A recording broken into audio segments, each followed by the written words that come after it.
you went from E6 and then you had your first, I'd say, professional opportunity with Chicago. How did that come about? I hit up OpTic, or OpTic hit me up. I forgot, like the OGLA. I was in the process of coaching them. I remember Jordan hit me up. He's like, listen, Teep's not coaching the OpTic team. Do you want to coach OpTic? Summarize your experience in that year. I want like this team to win. That's all I thought about all the time. Maybe a little bit too obsessively some points. I was not in a good headspace like at all. I think I overworked myself, overworked my mental that year. I was in shambles. Let's talk about Gunless.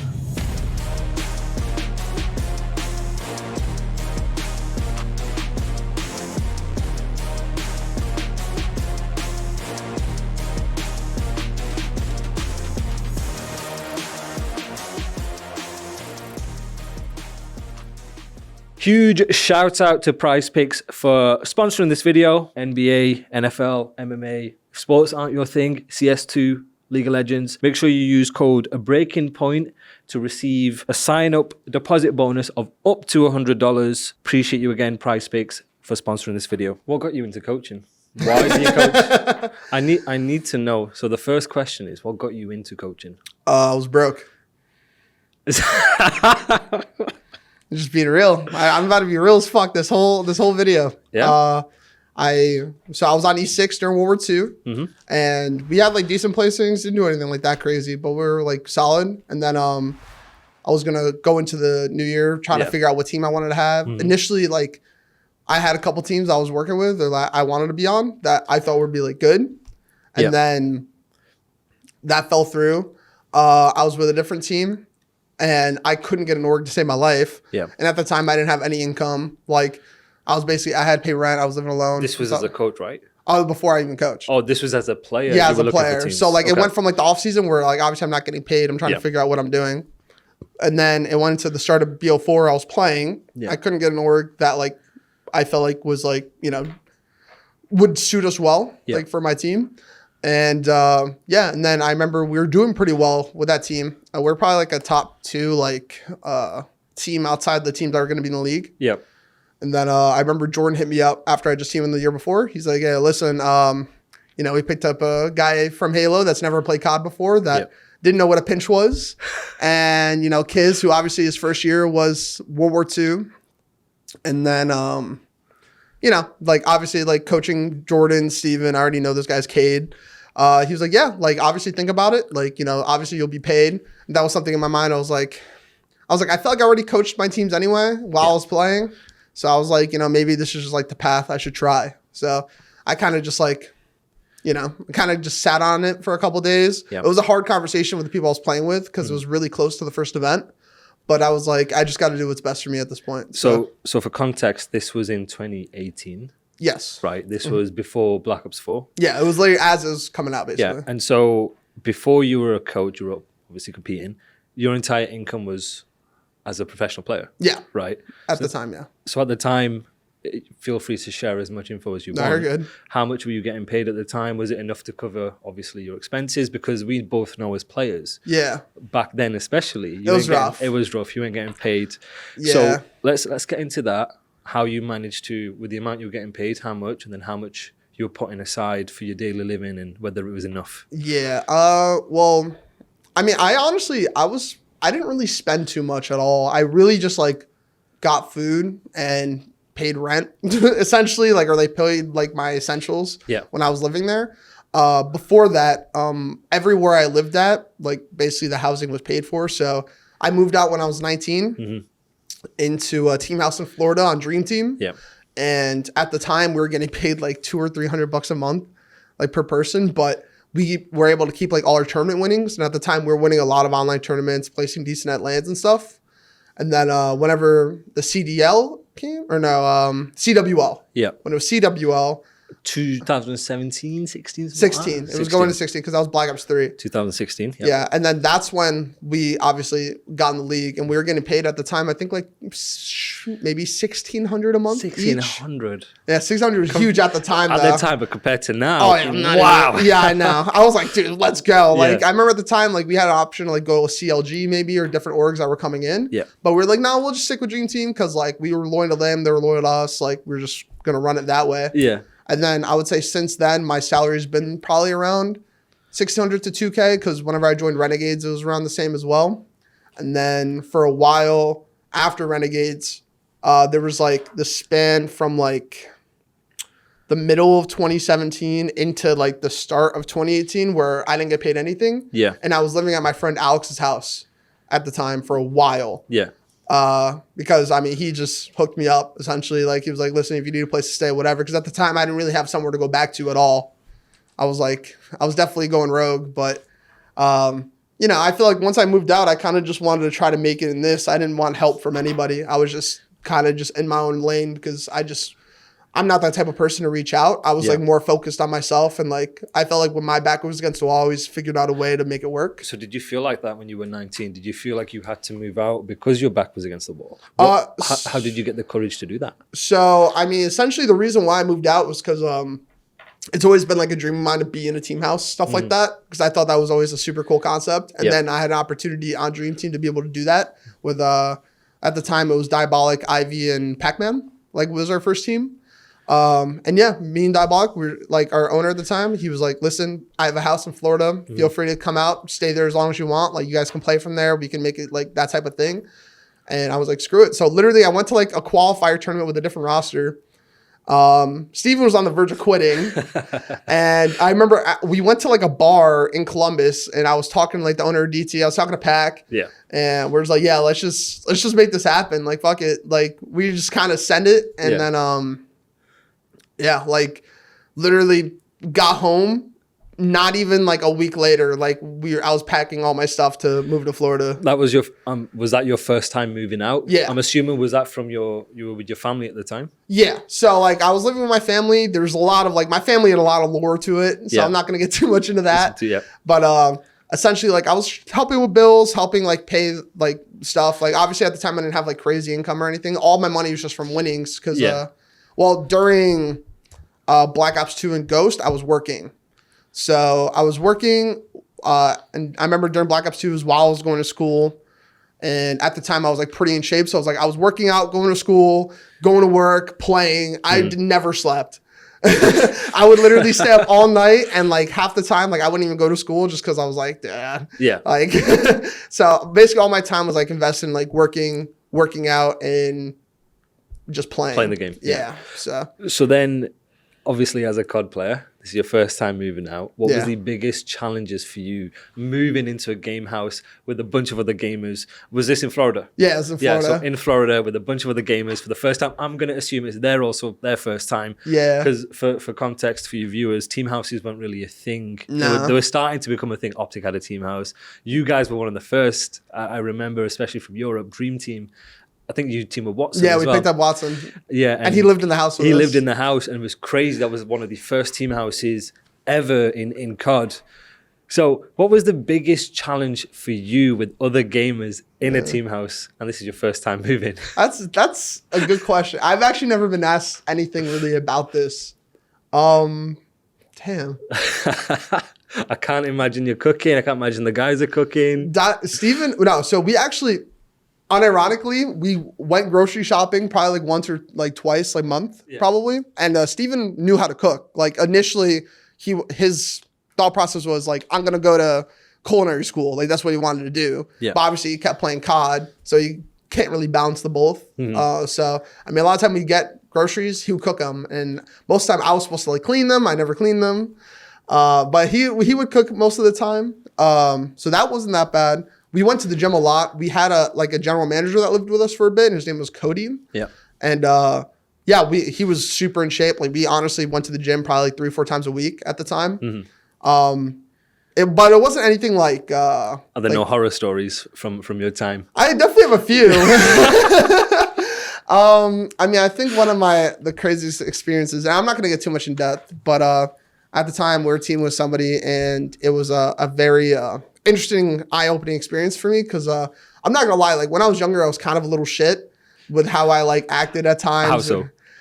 I was kind of just like a brat, I guess. Like I wasn't like aware of certain things, or like I really like I was, I guess, like kind of narcissistic in a way, but not like intentionally. It was just kind of like how I was, like passively, I guess. Like I would be like, you know, oh, like I'm not like considering somebody's feelings or like, you know, I'm not like I'm a nice guy like overall, but you know what I'm saying, accidentally right? selfish. Yeah, exactly. Without or being like, aware of it. Yeah, exactly. Like I lacked a lot of awareness for certain things. And I think that kind of just like how I was brought up, because I was kind of like, for me, I was kind of brought up in a way that you kind of just pushed out like any feelings that were negative, and you kind of just only focused on like moving forward to survive, right? Yeah, exactly. So like I wasn't thinking of like, you know, oh, like I'm gonna be a dickhead to this guy. I'd be like, oh, I was accidentally a dickhead to you, I'm sorry. You know what I mean? So I remember there's one experience where we were playing a 2K, and we're playing a 2K, and credit, like we're getting our credits paid for to play these tournaments, like at least finish the tournament, right?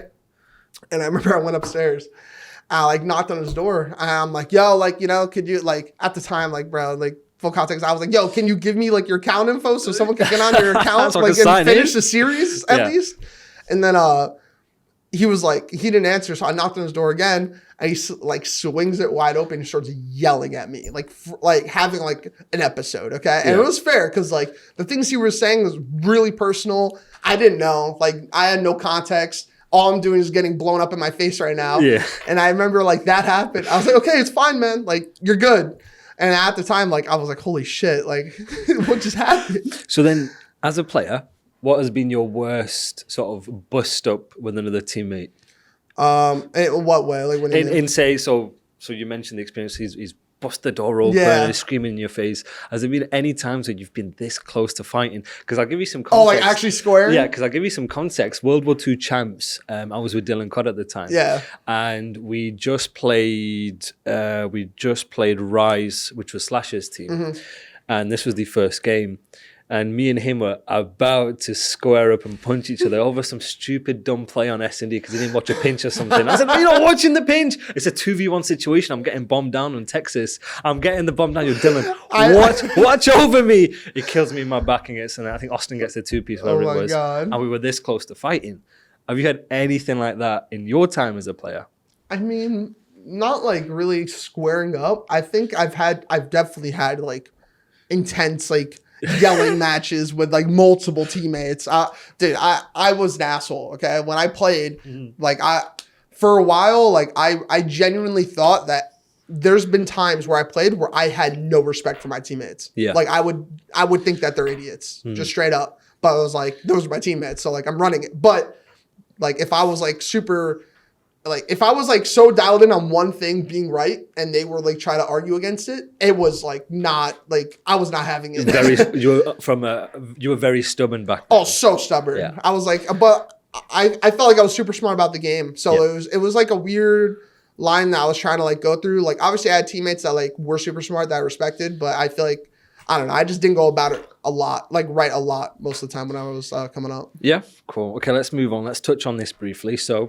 You were in Florida in a team house with Dream Team, you know, one of the first team houses in the scene. Yeah. And you had this English European lad come over. Yeah. What was your initial experience with a different culture, with someone across from EU? Because just speaking from my perspective, NA was always seen as the tier 1 region. Yeah. And you've got someone coming in from basically a tier 2 region.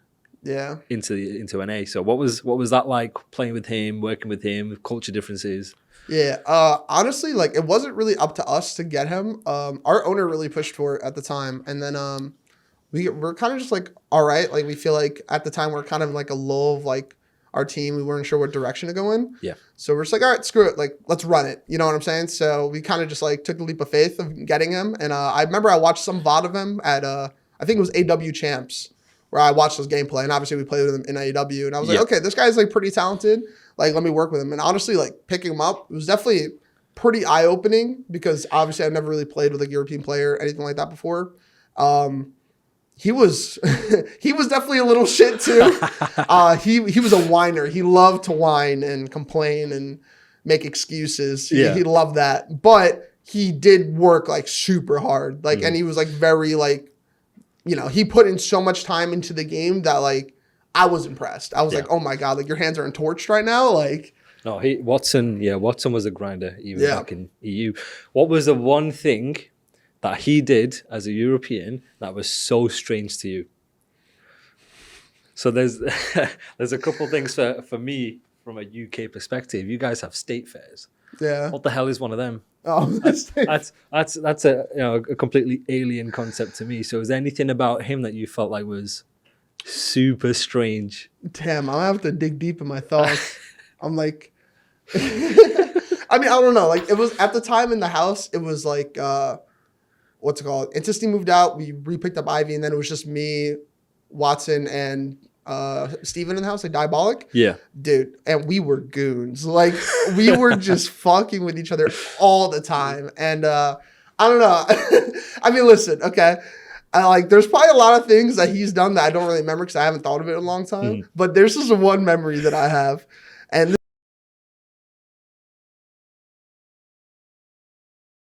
there's so many times where like he would do some stupid stuff and then Steven would like pretend to like square up with him, like pull his pants up, like he's like trying to run my fade. And then he just like pantsed himself. He's like, yeah, fight us. Like, fight me. He pulled his pants So Steven is squaring up to Watson. Yeah. And so like he wouldn't swing, like he pulled his pants down. So underwear and all? He had no. He had his underwear on still. Actually, maybe he didn't. I don't remember, dude. We were wild, but that is one distinct memory I have because I remember like watching this happen from the stairs. I was like, oh my God. Okay, no, that's I need a minute. Oh my God.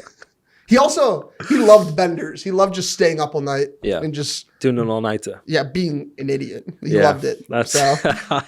But honestly, I miss that guy, dude. He was always a fun time to like hang out with. So was his accent difficult to understand? He's got a very thick accent. He does, but it honestly wasn't that bad. Yeah, no, we make fun of him all the time. Like, dude, I'll tell you some stuff later that he would say that I can't say on this. Not for the camera. Yeah. Cool. So you went from okay. So now let's talk about your first team that you were coaching, E6. Okay. You bring on someone from Halo, Frosty. He didn't know anything, right? What was that experience like? How did you teach him to become the player that he was the following season, that season? Yeah. So I only had like a week to work with him before Vegas. And then obviously from Vegas. First team that you were coaching was on E6. Now we'll go from a European to a Halo player who's never played COD.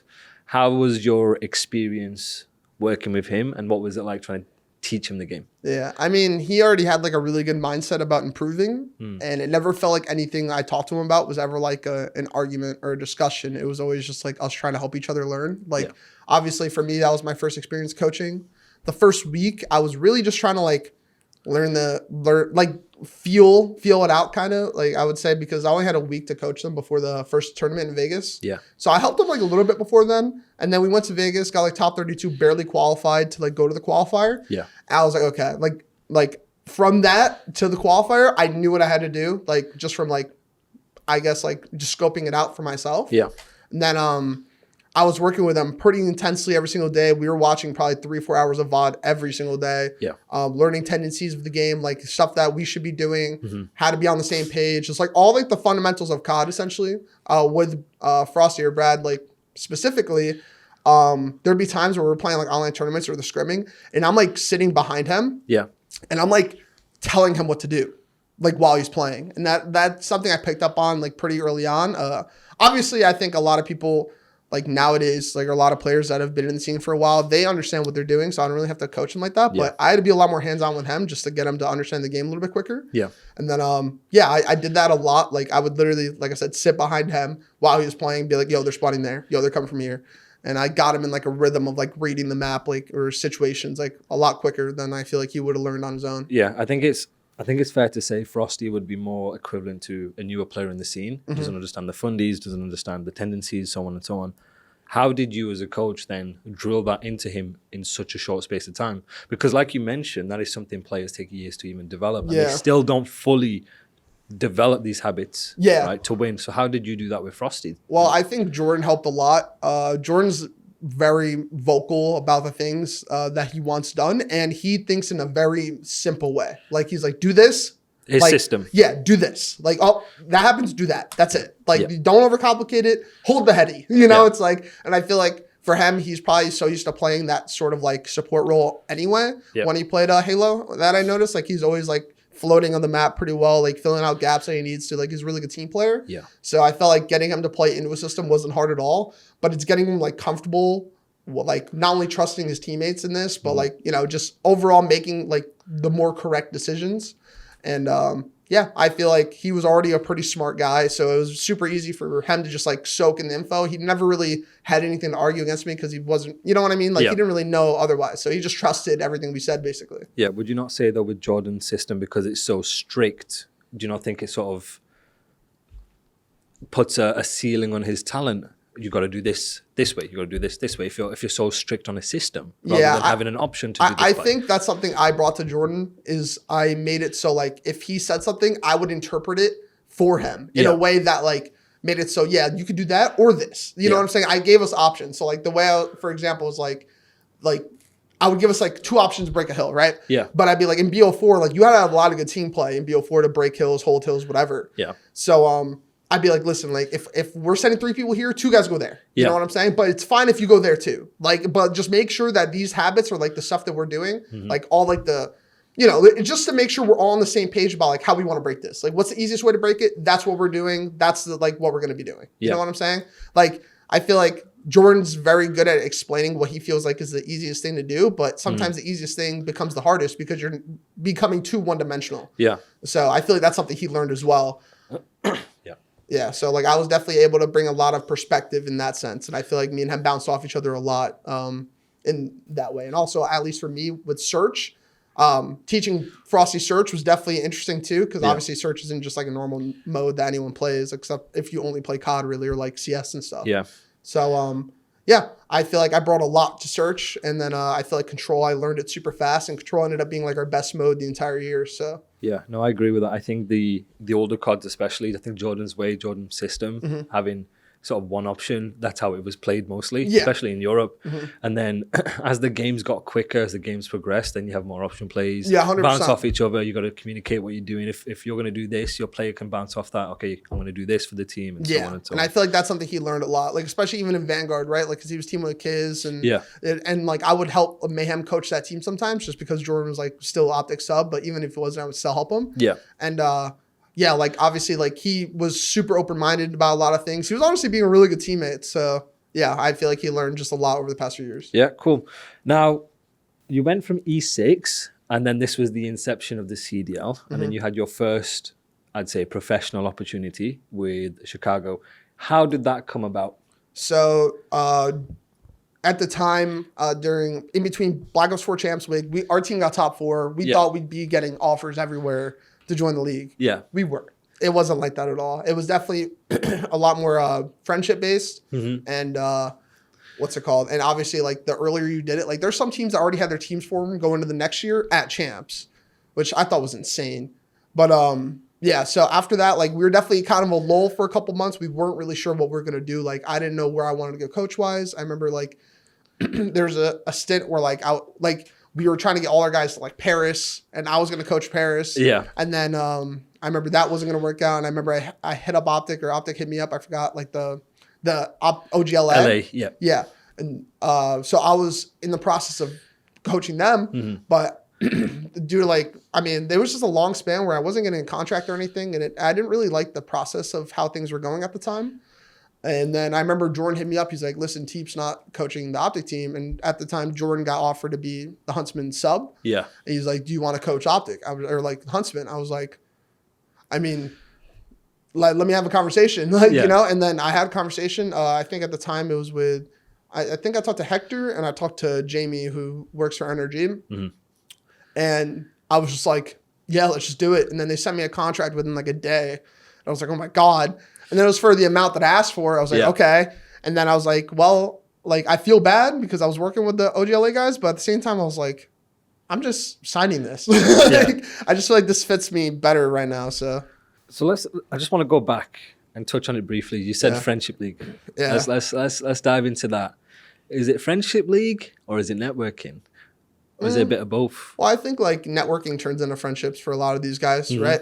So, but I do think initially, like at least on E6, like we were pretty tight knit. Like obviously, like few of us were homies with like other players on other teams, stuff like that. But for the most part, we were kind of just only friends with each other. And I feel like following BO4 champs, like we felt like we performed pretty well the whole week. Like the only teams we lost to were OpTic and Hunter T. Yeah. And I feel like we kind of smoked everybody else. So we were just kind of like, I don't know, like we kind of took the offseason for granted, thinking that we'd get more opportunities than we did. Yeah. So were you expecting franchises to come to you rather than you reaching out? Yeah. And it wasn't like that at all. It was obviously that's when agents first came about, and like that was super random to me. I had no idea this was even like a thing. Yeah. And obviously a lot of the teams in the league were looking at these agents to get the players. Yeah. And none of my players at the time were signed to an agent besides maybe like one of them. Yeah. So I was just like, okay, well, this is very odd. I agree. I think when the CDL started, it became a lot more quote unquote professional. Yeah. Whether it was, we can debate that. But so the franchises are expecting the players and the coaches to reach out to them. Yeah. And then you guys are expecting the franchises to reach out to you guys. Yeah. And at the end, it's just like a stalemate. We had a pretty big oversight, I think. And I feel like that's not something that like, it's not anyone's fault. Yeah. We just didn't know. And I feel like we didn't establish the connections that would have helped us be more aware of that earlier on. Yeah. To establish like getting on a team and stuff. So not all of us, but some of us ended up getting screwed over due to that. And then like a lot of us wanted to try to stay on the same team. But obviously, that just wouldn't have worked out like at all. Yeah, absolutely. You miss 100% of the shots you don't take. Yeah. You just have to reach out. Hey, listen, whether it works or not, as long as you reach out, you're in their mind. Yeah, exactly. Yeah. Like we were reaching out to some of the franchises, but it was like, I felt like at that point it was already too late. Mm-hmm. So it was just like a whole situation. It's a weird process. Yeah. You're the coach for Chicago Huntsmen. Mm-hmm. You don't have to go into detail, but summarize your experience in that year, if you can. In that year? In that year, yeah. Definitely pretty big learning experience for me because I went from teaming or helping a bunch of players that either kind of needed help strategically or like how to play the game in a sense. Yep. And I felt like a little bit more of like a dictator, I think, on E6. And then I kind of went into Huntsmen. I was like, okay, these guys, they're all vets. Yeah. They all know how to play the game. They're all really talented. I just got to help them make it come together. And I think that's like the first year I really established, at least for myself, that my knowledge is like very pivotal to be able to excel at the game, especially earlier on. Yep. Because the way I was thinking about the game off the bat was like how this game's going to look at champs. Like that's all I'm thinking about, like helping them. And I remember the first month, like I wasn't getting announced or anything yet. So they would stream all their scrims. And I remember at the time, like I was NRG Codcaster and I was just sitting in the lobbies and every like input I had while they were streaming, I would just put in our TeamSpeak chat. Yeah. I would just start poking people. Bloody hell, you were like this. Yeah, literally, bro. Like I was like, how you are at the notes, like sometimes when we're scrimming, that was literally me. I was just typing like everything. Yeah. And I remember having discussions with them about certain things early on, about like strategical things. Yeah. I feel like that was like always the conversation with these guys. They're all super dedicated. It felt like everybody wanted to win. Yeah, and I feel like we had like a pretty solid season. If it didn't happen to go online, I feel like we probably would have been a little bit more successful. Yeah. We did have like a bit of a falling out whenever we released Gunless and then picked up Rossini. I feel like that was all like kind of a weird situation in itself. But I mean, other than that, I feel like the Huntsman season was pretty solid. I don't really have like any complaints. I feel like it was just like a really good like learning experience overall. So then going from an amateur team to a pro team, what was the biggest learning that you took from that? And what could one piece of advice you can give to sort of aspiring coaches out there based on that? I guess like one thing I could think of is if you're going from teaming like an amateur or coaching an amateur team to a like more professional team. Yeah. I would say, I mean, making sure you have a lot of respect for the players. Like, don't think you just know it all. Because, like, there's definitely a lot of perspective you could gain from, like, listening to what your players have to say. Making sure you treat them with respect, but, like, also knowing, like, the boundary of, like, how much you should help them. So I feel like, that was something I've always been learning my entire coaching career is, like, how to stay a little bit behind that line. Yeah. Like, of, like, I don't want to overstep my boundary. I don't want to make them tweak when they play. Yeah. I think that was, like, something that when I was playing especially, if I was trying to help a teammate, sometimes I'd be way too literal in like the way I give them feedback. And I feel like that just wasn't the correct way to do it. Like you have to like really be specific, but also make sure that you're not making them think that one play is the end all be all. You know what I'm saying? Like always having like a good flow of the game and understanding like what to do in like every little situation, but not overcomplicating it. Of course. So then let's talk about Gunless. Yeah. Right. What was that like? Because I'm assuming that's your first situation as a coach where you have a roster change of this caliber, of this size, with so many people watching, so many people scrutinizing, criticizing. Yeah. How did that come about, and how did you handle that? I mean, I feel like at the time, I mean, I didn't really have that many problems personally with Pierce at all. I think he could have done a lot better job, like working with his teammates. I feel like at times, like he was just being way too much. Yeah. And I feel like he needed to dial that back. He never really did, at least on the Huntsman team. Yep. And yeah, I feel like it's like slowly started separating. I remember like basically after it went to online, we played one of the online majors, and like before that major, we were going through a lot of like struggles. Yeah. And we just didn't perform in it. We're like, all right, let's just, this is a time like we should probably make a change if we're gonna make a change. Yeah. So it's kind of what we did. And obviously, at least for me, like I have a really good bond with Pierce. I feel like every player I've ever coached, I have a really good like personal connection to, like regardless if it went well or not. And I feel like with Pierce, like we won like a couple of like the majors, like we were looking like pretty good. But I feel like it just didn't really work out. It wasn't really what like the overall team was looking for, and I feel like he could have done a better job as well, being a little bit more accommodating of his teammates, I think. Yeah, fair enough. So then in the following season, you go from Chicago Huntsmen, and then it sort of merges into OpTic Chicago. Yeah, OpTic Chicago, yeah. So we know OpTic. You've been in the scene a very long time. We know both that OpTic is this highly regarded tier one. Everyone wants to be a part of them brand. Mm-hmm. You join OpTic, you are basically, as people would say, set up for life. Yeah. Right. So you've gone from Chicago to OpTic. What was that like in your experience when that got first announced to you? Well, I mean, being on Huntsman was essentially being on OpTic to me. It was like, it was the same stuff, essentially. Yeah. I feel like going into OpTic Chicago, nothing really changed. Still the same? Yeah, it was still the same as Huntsman, really. Obviously, there was a big deal with Hector buying the spot back and stuff. There was obviously a lot of hype behind that, getting more of like the content creators, stuff like that, getting more people in the Hex quarters. Yeah. It was definitely super cool. At least for me, like obviously that wasn't really my main focus. My focus was just like, I want like this team to win. That's all I thought about all the time. Yeah. And maybe a little bit too obsessively some points because like I felt like I wanted to like bring success to the org. You know what I'm saying? That was my goal. Yeah. And I would work my ass off every day. Like, cause at the time, like obviously Hector was like helping with like a lot of the outer game stuff, like managing the team, all that. Like he was basically being a GM for us. Yeah. But like, I was doing everything, like everything like that we're doing, like right now, like I was doing everything. You know what I'm saying? Like I was being an analyst, I was being a coach, I was doing all the VOD stuff. I was making sure we had prep versus every team. I like every single thing I could have done to like try to help on your them. own. Yes, on my own.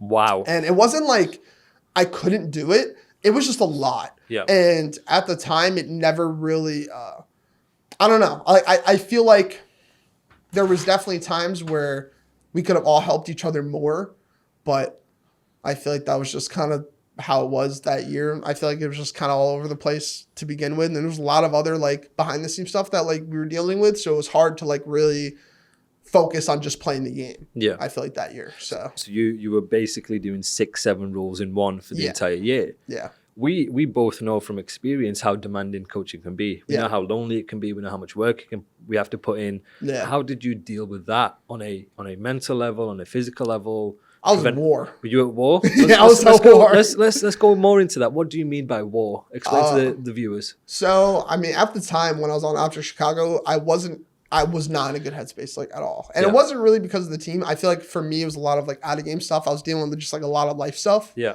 And then, just kind of built up frustration. I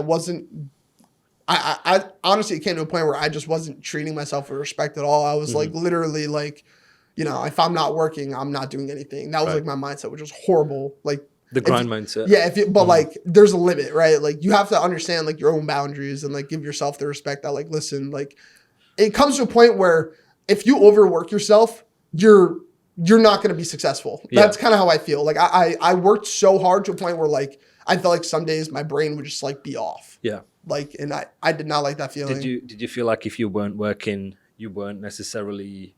I wasn't trying hard enough. You weren't trying, or you weren't feeling fulfilled. Yeah. I feel like that's a trait with a lot of high performers though, where they feel like what you're doing isn't enough and you have to do something to feel productive, to feel good about yourself. I have the same feeling as that. I think it's like kind of what we talked about last year is like you have to just work smarter. You have to be more efficient with your time so you feel like you accomplished like your goals for that day, right? Like you don't want to like, it's just like when you're playing, bro, you can't work on 1,000 things at once or else you're just gonna be overwhelming yourself. You're not really gonna pinpoint the things that you need to work on the most. Yeah. So I think Cold War was like the biggest experience of that for me. Like, dude, I was like overanalyzing everything. Like it got to a point where I was like so frustrated from my results that like I was trying to compensate that. Like I was trying to do as much as I could every single day to like get us to the point where I wanted us to be. Yeah. And you know, sometimes like you could do that, but it's still not going to be enough. Like, you know what I'm saying? So I definitely think I overworked myself, overworked my mental that year. I was in shambles. You know what I'm saying? So like, I definitely think that was like a big catalyst and like eye-opening experience for me just overall that year. So I want to touch on it briefly. How did you balance, you know, you mentioned you had some out of game stuff that was affecting you. Yeah. If you don't want to go into it, we don't have to. But how did you then manage to balance the stress that was being caused by the out of game stuff combined with the stress of you need to perform on a high performing team in game?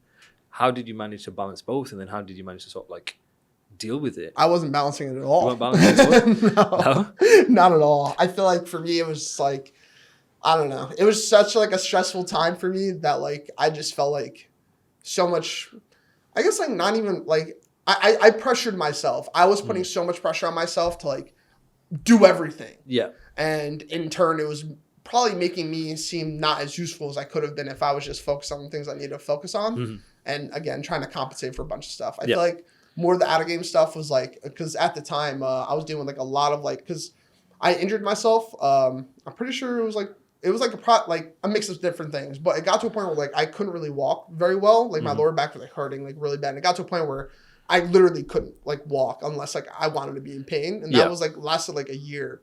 And this is while you were still coaching the team. Yes. This was like during Cold War and like basically all of Vanguard, I would say, until like probably the end. I would say. So I was definitely in a lot of pain in that aspect.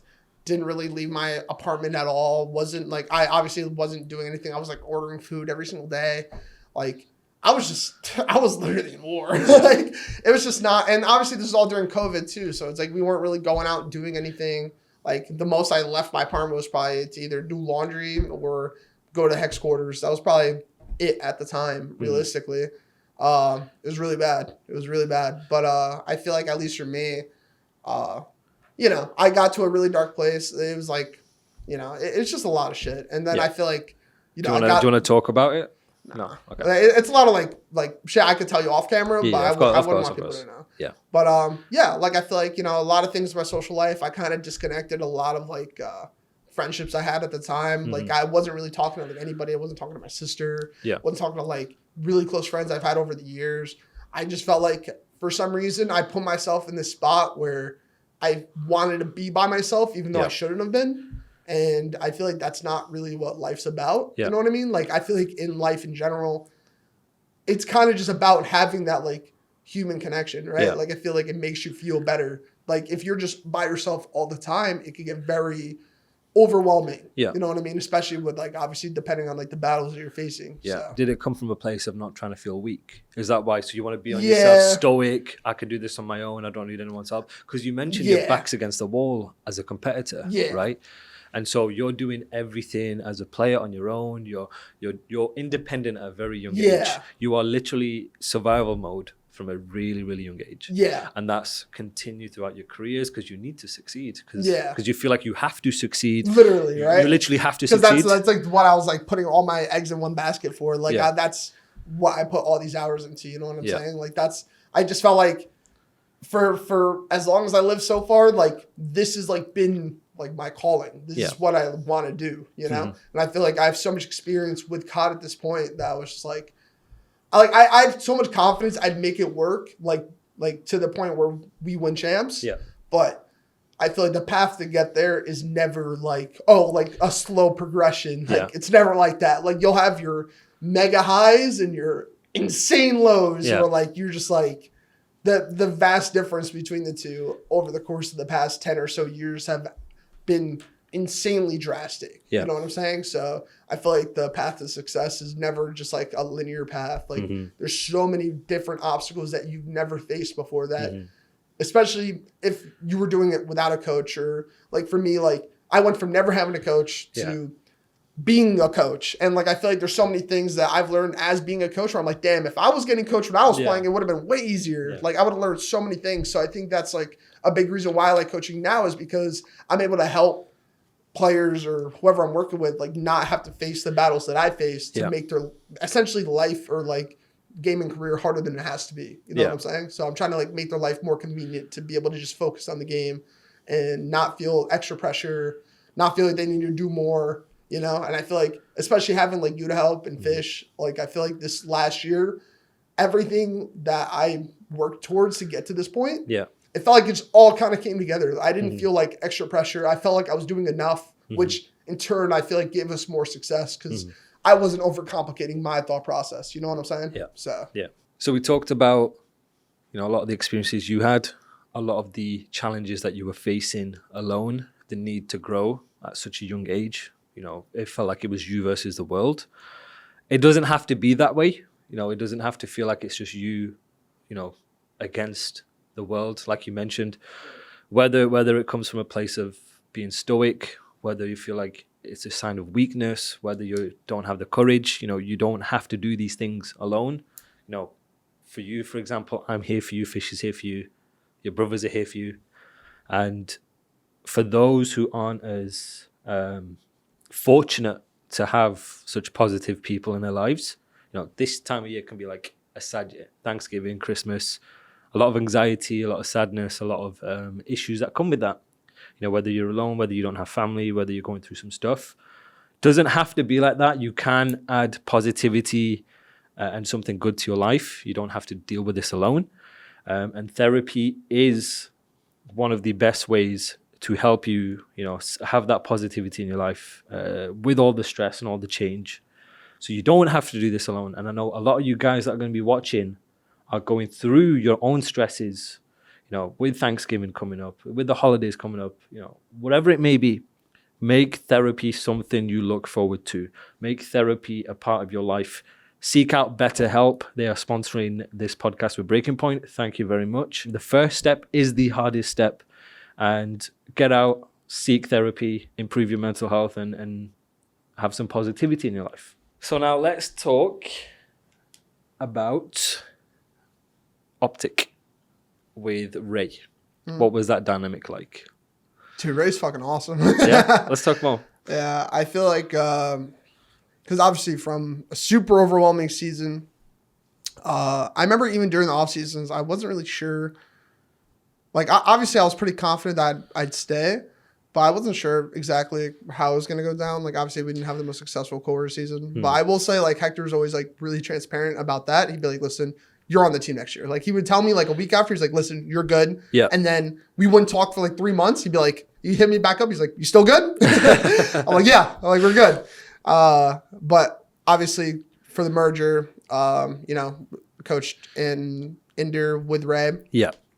It was definitely a lot better of an experience, I will say. I feel like I learned a lot from Ray in the sense of like, you know, I feel like, again, just gaining another perspective. I feel like the way he coached the game, I feel like was like pretty much on the same page as me. I feel like he was maybe some things he would be too one-dimensional on, but like I feel like I was always able to attribute like the opposite end, you know, like I feel like we bounced off each other super well. Yeah. And I feel like it made it pretty easy to work with the guys we were working with because, you know, we want to be like this one-dimensional team. I have Ant, like, you know what I mean? Like we want this guy moving. Like I want this guy using flying. his talent. Yeah, exactly. So I feel like working with Ray, like for example, I remember the start of last year, I told you, I was like, the way Ray framed it, like for us two, it's like, we are just one unit. Like, if we are not on the same page, like we have to be on the same page, you know, like even if it's not something that like you would wholeheartedly believe in or me, we still have to. Yeah, we have to be on the same page. That's just what it comes down to. Or else like if we're not on the same page, the team's fucked. Yeah.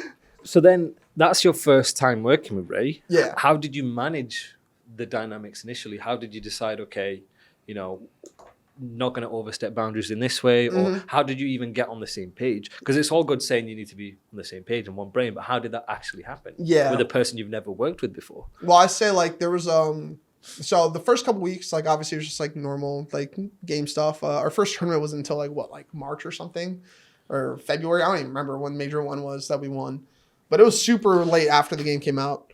And I just remembered the first couple weeks, like I remember there was like a few days span where he wasn't there and I was coaching the team by myself. And like obviously I feel like I remember Inder and Ant basically saying like, you know, I have a very good perspective of the game. Like they liked the way I thought about it. And I feel like that kind of just helped like bounce off each other pretty well. And I feel like just passively, like I'm always the type of guy to like adapt to who I'm working with. Right. And you know, if I feel like if I came here and you wanted to be what I was doing for the most part, I would easily just fill the shoes of what you were doing. You know what I'm saying? So I feel like you essentially got me and adapted to me. So I was just able to do whatever I wanted. You know, that's how I felt coming to this team. I guess with Ray, it didn't really feel like that specifically, but I didn't mind it because it was like the first time I was actually able to like, you know, I felt like I definitely took a step back, which like I kind of liked.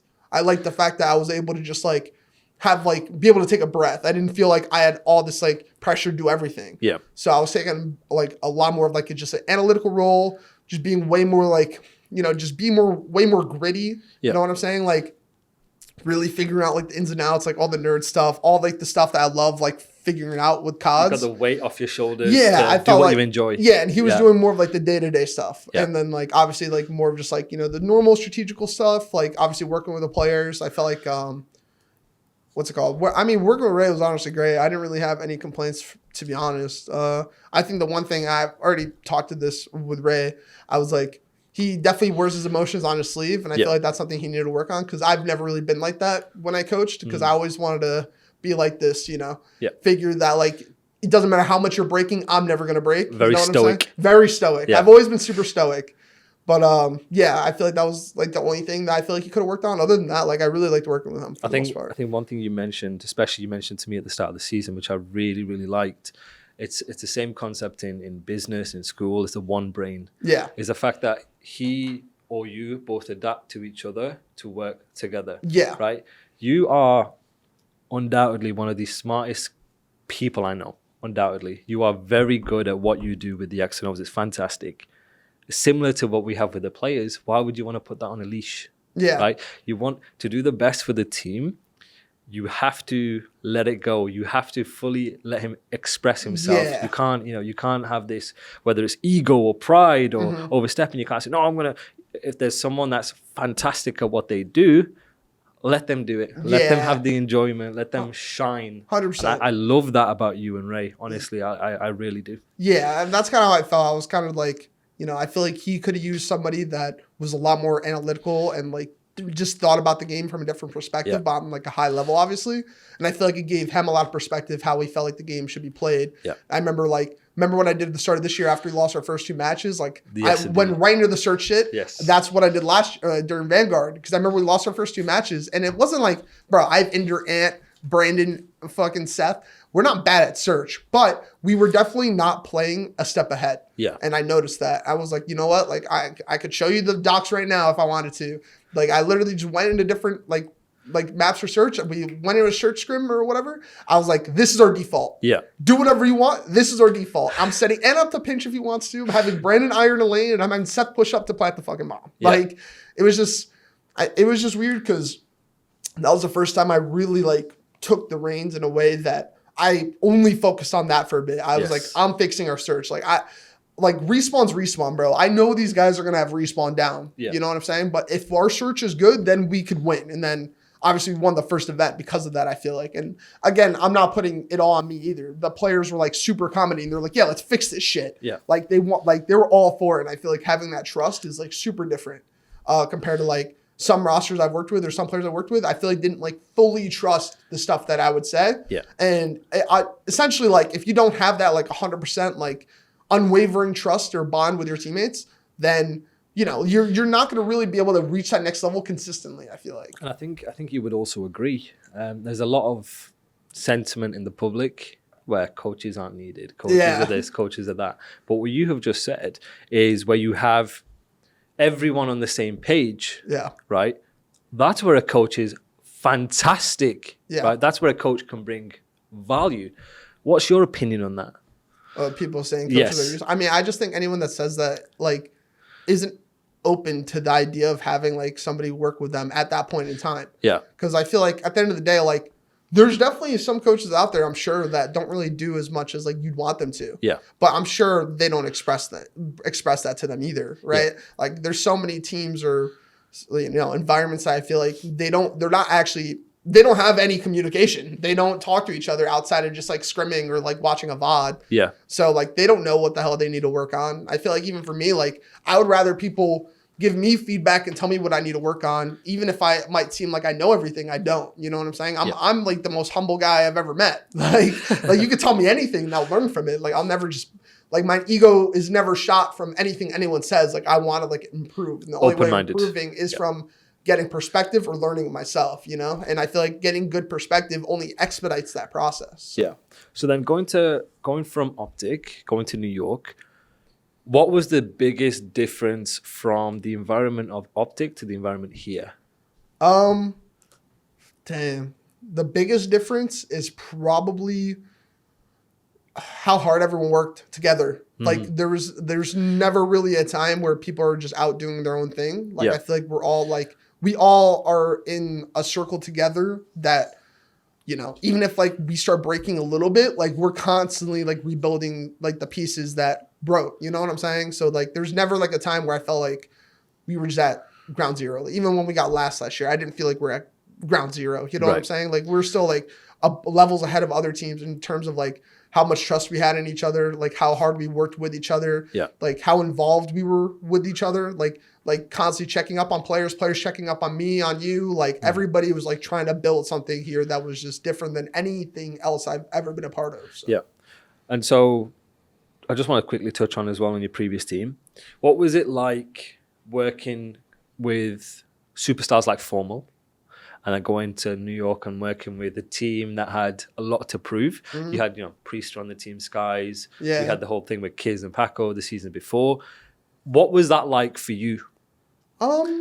I think it's like the difference sometimes in working with people that it's just like different experiences. Like obviously we go into the roster we had last year and like nobody outside thought we'd be like a top 8 team. 11th team. Yeah, you know what I'm saying? Yeah. So like I feel like that for me, like obviously first of all, it doesn't really put pressure on the players, but I also never really look at it like that. Like I have genuine belief that everyone I work with has potential to like win and dominate. Yeah. And if I didn't have that mindset, then I feel like I wouldn't be coaching or like being in like the competitive space because essentially anyone you work with, like if they have on their mind that they cannot be the best player in the game or like the best team in the game, they shouldn't be playing. Yeah. And I feel like some people genuinely let that affect them. Formal, for example, never let that affect them. He could literally not play the game for a month and he'll still think he can hop on and just shit on everybody, which is like super good. Yeah. You know what I'm saying? Like he has that unwavering confidence where like he could just play. Did that affect him in practice? Did that ever come to a point where that belief would prevent him from improving in practice? Yeah, 100%. I mean, not even just him. Like, I feel like anyone with that mentality, like, if you don't keep yourself in check or have people that constantly keep you in check, it could affect you, like, any day. You know what I'm saying? Like, there's definitely times where, like, our practice will get chalked, not even just because of him, but, like, just, it could be various things, right? But, like, or there's times where, like, sometimes we're beyond, like, this high horse where, like, something wrong would happen or something would go wrong or like whatever the case was. And like their mental resilience sometimes just wasn't there, And I feel like that was something that I've always respected about like players that, have that mental resilience and mental fortitude. Like even if things aren't going our way, like no one's chalking it. Like we're all like working through this. You know what I'm saying? Yeah. Yeah, absolutely. Okay. And let's just finish up. Finally, you have this natural energy about you. Yeah. You're very good on camera. You're very funny. You're incredible. Why not content? Why coach? I tried content for a bit. I feel like it's a big time investment. Like when it comes to like streaming, for example, I streamed for a few months when I was on Huntsmen. Yeah. And it was a lot of fun. I really did enjoy it, but there was a couple outside factors that kind of affected me, and it was just taking up a lot of my time. Right. So I wasn't really a big fan of streaming because, like, for example, it'd be like I would get up, I'd go to the gym, I'd watch VOD, I'd coach, I'd watch VOD after, I'd stream, and I'd stream until like 3 a.m., go to bed, wake up at 8 or 9. Yeah. I'm just like, I feel like I'm in this cycle, right? So Wasn't a big fan of streaming. I'm definitely interested in like kind of like essentially what you're doing. I think what you're doing is great, like genuinely. I'm a really big fan of like bringing this sort of mindset into the space because I feel like it's a very underlooked. Absolutely. Yeah. So I feel like a lot of people just want results. But to get the results, there's a lot of things that come into play that a lot of people overlook. You know, a lot of people day one, they're going on scrimming, going home.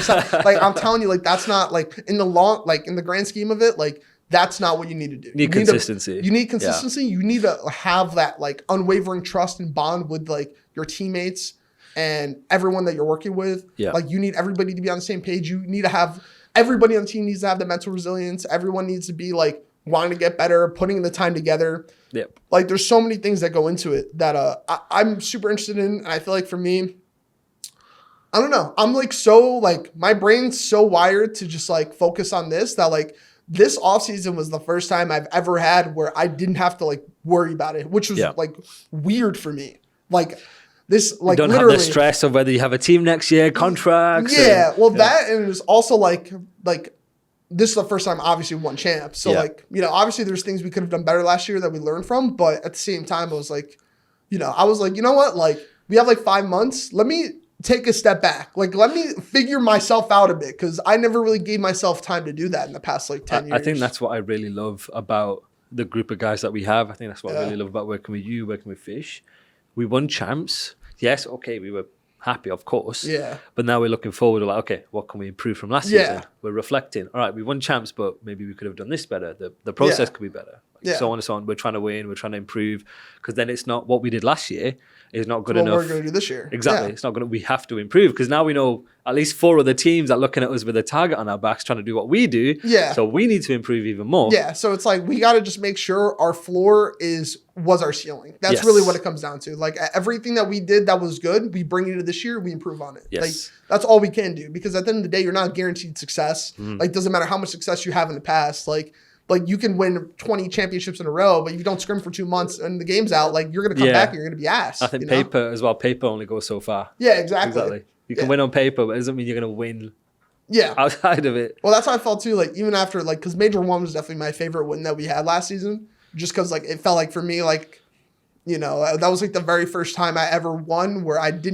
actually felt like I did enough. Like just before the tournament, at the tournament, like everything I did, like I had the confidence that it was like right, you know? Yeah. Like again, like we talked about it before, but I don't know a different word for delusional confidence because I don't like that word. But I will say like just like having that unwavering confidence that like what you do is enough and what you do is right. That unwavering self-belief. Yeah, exactly. Because like there's always a perspective where you could do more, do this, do that, whatever. But at the end of the day, like you will learn real quick if you're doing too much. And I promise you that. And I feel like being able to balance like having like a really good mental while also working super hard and like intelligently is like the way you're going to achieve the highest level of success given for like your, I guess like the people you work with, right? Like if everyone's on the same page, same wavelength, like I'm not letting results speak for how successful I feel like we were last season. Yes. Even if we didn't win a tournament last season, if we kept this same process the whole year,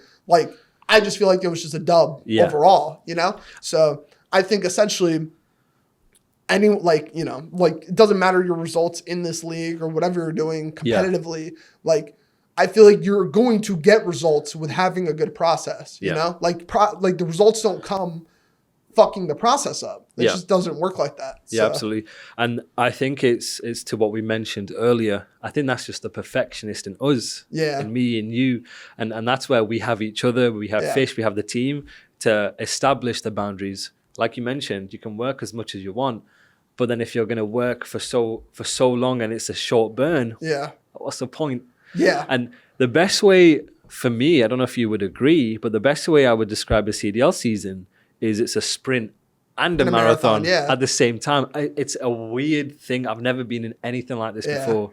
So because this was like your last year was like your first year being in it. Like I don't count that though. I'm not gonna count the year before the Vanguard year. Oh yeah, I'm chalking that completely. Oh yeah, well that's what I'm saying. So like Modern Warfare 2, right? Like that was like your first year, like really like with a proper team. Yeah, with a proper team, like being dove deep into it, like off the start. Like how was that for you?